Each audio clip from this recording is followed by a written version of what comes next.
This is The Wire for 1800 Zulu, November 18th, 2023. Precedence is routine. Information cutoff is 1700. Bottom line up front. Twitter cracks down on content as conflict continues in the Middle East. Beginning with international events, in the Middle East, questions mount as BBC coverage of recent Israeli actions casts doubt on official narratives. As Israel consolidates the northern pocket around Gaza City, very little evidence surfaces of what was allegedly a Hamas stronghold under Al-Shifa Hospital.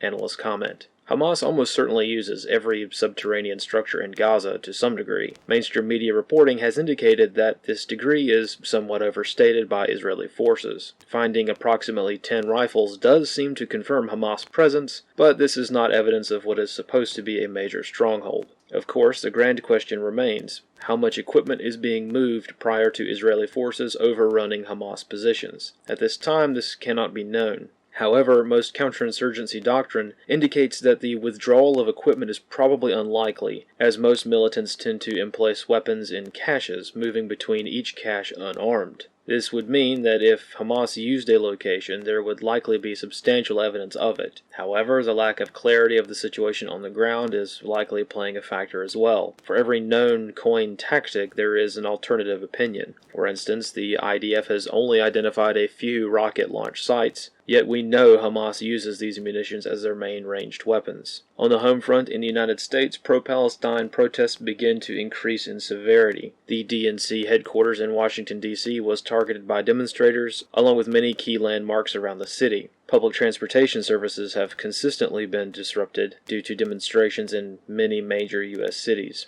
On Twitter, Elon Musk reverses his content moderation position on the conflict in Gaza as advertisers threaten to remove advertising accounts. This follows Musk's recent observations on the severe rhetoric on the platform. Analysts comment. In less than 24 hours after Musk's comments, X will now begin suspending accounts that post pro-Palestine phrases. It is unclear as to if the severe rhetoric that prompted Musk's original comments will also be deleted. Analyst comments for this wire. Administrative note for posterity. As mentioned previously, the Israel-Palestine conflict is one of the oldest and most severe conflicts in human history. This results in anyone who gets too close to the issue being targeted by organized governmental action, private companies, or cancel culture from one's own supporter base. Unlike the Ukrainian war, in which some level of dissenting opinion was socially acceptable, if nothing else on a technical and tactical level, in this conflict, neutrality is not socially acceptable by either side. On the one hand, most who are not 110% supportive of Israel will likely face dire financial consequences. On the other hand, pro-Palestine movements and groups do not necessarily embody a worldview that is compatible with much of Western society. For now, the calls for the cessation of the targeting of civilians are a uniting factor for most of the world, but in due time, age-old cultural differences will begin to fracture this unity